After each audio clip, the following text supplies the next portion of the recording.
Hello my dear students, আজ আমরা শুরু করব দশম শ্রেণীর তোমাদের জীবনবিজ্ঞানের সাজেশন। এখানে 2 নম্বর এবং 5 নম্বরের কোশ্চেন বেশি করে মার্ক করা আছে এবং প্রতিটা প্রশ্নের কিন্তু সুন্দর করে উত্তর এখানে লিখে দেওয়া আছে তোমাদের সুবিধার্থে। ঠিক আছে, এটা সম্পূর্ণ একটা সাজেশন ভিত্তিক সেকেন্ড সামেটিভ টেস্টের। চলো বেশি কথা না বলে শুরু করা যাক। আমাদের কী বলছে প্রথম কোশ্চেন বলছে যে জননের 3টি গুরুত্ব লেখো। জননের 3টি গুরুত্ব। প্রথম কোশ্চেন বলছে কি জননের 3টি গুরুত্ব আলোচনা করো। এখানে দেখবে উত্তরটা কিন্তু দিয়ে দেওয়া আছে, তিনখানা গুরুত্ব এখানে দিয়েই দিয়েছে। উত্তরটা কী কী দেখো বলেছে। এক হচ্ছে প্রজাতির অস্তিত্ব রক্ষা, সংখ্যা বৃদ্ধি এবং ধারাবাহিকতা বজায় রাখা। তারপরে দেখো কী কোশ্চেন দিয়েছে যে বিষয় উল্লেখ করে যৌন এবং অযৌন জননের 3টি পার্থক্য লেখো। ঠিক আছে, এখানে দেখো পার্থক্য দেওয়া আছে। ঠিক আছে, যৌন জনন এবং অযৌন জননের 3টি পার্থক্য এখানে দেওয়া আছে। ঠিক আছে, তারপরে বলেছে আমি বা কোন পদ্ধতিতে জনন সম্পন্ন করে। আমি বা দ্বিবিভাজন পদ্ধতিতে জনন সম্পন্ন করে। সেই জনন কৌশলটি আলোচনা করো। দেখো জনন কৌশল লেখা আছে কিন্তু। ঠিক আছে, নেক্সট কোশ্চেন কী বলছে দেখো, কোন প্রাণী পুনরুৎপাদন প্রক্রিয়া জনন সম্পন্ন করে, যে প্ল্যানেরিয়া। ঠিক আছে, এবং বলছে জনন কৌশলটি আলোচনা করো। আসলে এই জনন কৌশলের এখান থেকে কিন্তু একটা কোশ্চেন আসতে পারে, তবে আমি যে দুটো দিলাম, একটা হচ্ছে অ্যামিবা এবং একটা হচ্ছে প্ল্যানেরিয়ার পুনরুৎপাদন, এই দুটো থেকে কিন্তু যদি আসার সম্ভাবনা সবথেকে বেশি। এছাড়াও কিন্তু আরও যেগুলো তোমাদের বইতে লেখা আছে সেগুলো কিন্তু তোমরা একটু পড়বে। ঠিক আছে, তো নেক্সট কোশ্চেন দেখো কী বলছে। নেক্সট কোশ্চেন বলছে শাখা কলম এবং জোড় কলম কাকে বলা হয়। কি বলছে শাখা কলম এবং জোড় কলম কাকে বলা হয়। দেখো শাখা কলম কাকে বলা হয় উদাহরণ, জোড় কলম কাকে বলা হয় উদাহরণ দেওয়া আছে এখানে। নেক্সট কোশ্চেন কী বলছে দেখো, মাইক্রো প্রোপাগেশন কাকে বলে। ঠিক আছে, এর শব্দশাকের সাহায্যের পদ্ধতি আলোচনা করো। এটা কিন্তু একটা প্রিভিয়াস ইয়ার কোশ্চেন মাধ্যমিকের। এই কোশ্চেনটা কিন্তু খুব গুরুত্বপূর্ণ একটা কোশ্চেন, 2018-19 সাল নাগাদ এটা কিন্তু এসেছিল মাধ্যমিকে। ঠিক আছে, নেক্সট কোশ্চেন দেখো কী বলছে যে ফানের জীবনচক্র সংক্ষেপে বর্ণনা করো। এটাও কিন্তু প্রিভিয়াস ইয়ার কোশ্চেন, কিন্তু এটাও হচ্ছে PYQ। ঠিক আছে, PYQ, এগুলো কিন্তু PYQ কিন্তু। ঠিক আছে, নেক্সট কোশ্চেন কী বলছে দেখো, নেক্সট কোশ্চেন বলছে স্বপ্রায়োজক এবং ইতর প্রয়োজকের পার্থক্য লেখো। এটাও কিন্তু প্রিভিয়াস ইয়ার কোশ্চেন।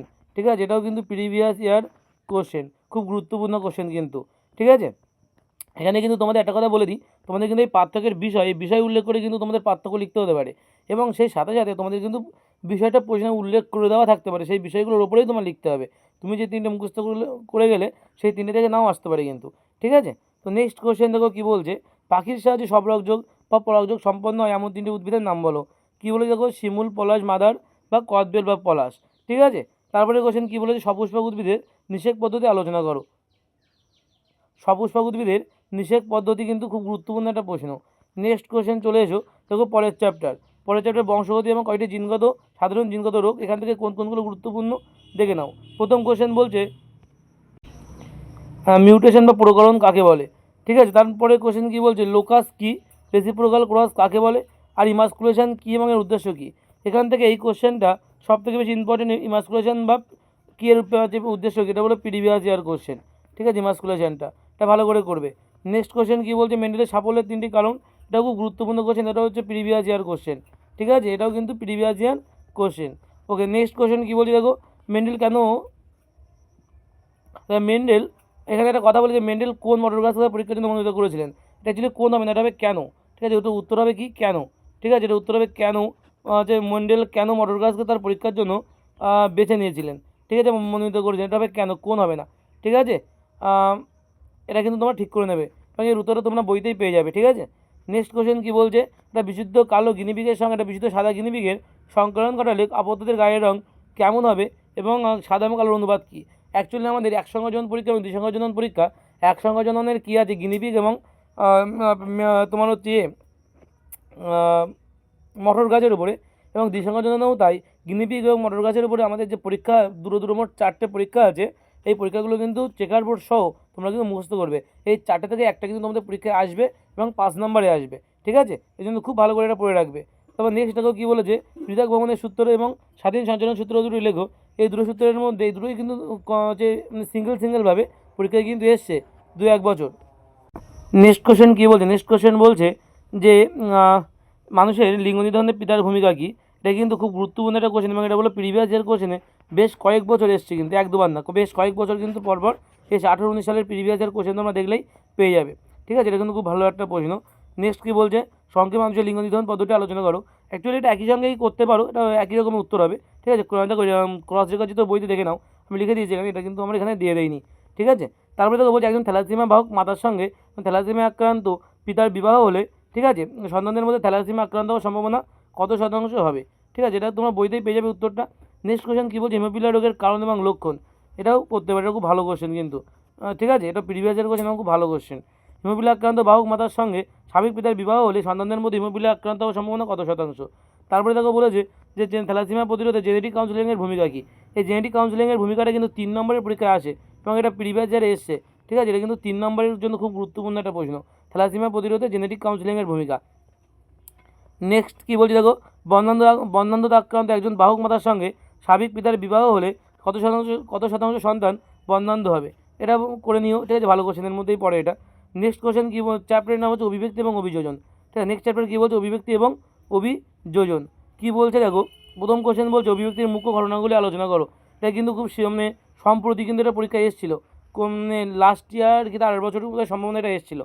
ঠিক আছে, অভিব্যক্তির মুখ্য ঘটনাগুলি আলোচনা করো, ভীষণ ইম্পর্টেন্ট একটা প্রশ্ন কিন্তু তোমাদের এইবার পরীক্ষার জন্য।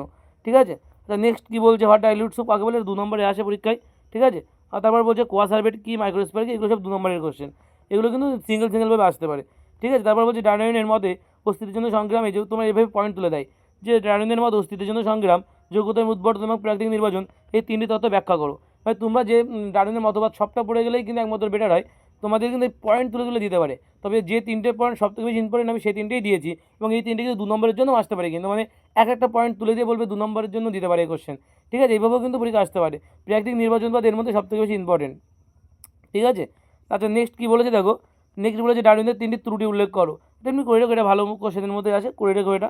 নেক্সট কী বলেছে দেখো, ঘোড়ার বিবর্তন বৈশিষ্ট্য সহ আলোচনা করো। এটা কিন্তু খুব ভালো কোশ্চেন, ভেরি ইম্পর্টেন্ট কোশ্চেন কিন্তু এটা। ঠিক আছে, ভেরি ইম্পর্টেন্ট কিন্তু এটা, ইম্পর্টেন্ট কোশ্চেন। নেক্সট কোশ্চেন কী বলছে দেখো, সমসমস্ত অঙ্গ এবং সমবৃত্ত অঙ্গ কাকে বলা হয়। এটা 2 নম্বরের আসে, এটা আলাদাভাবে আসে, 2 নম্বর আসে। ঠিক আছে, তারপরে বলছে রুই মাছের পটকার ভূমিকা কী। রুই মাছের পটকার ভূমিকা কিন্তু প্রিভিয়াস ইয়ার কোশ্চেন, এটা 3 মার্কসের জন্য আসতে পারে, 3 মার্কসের জন্য আসে।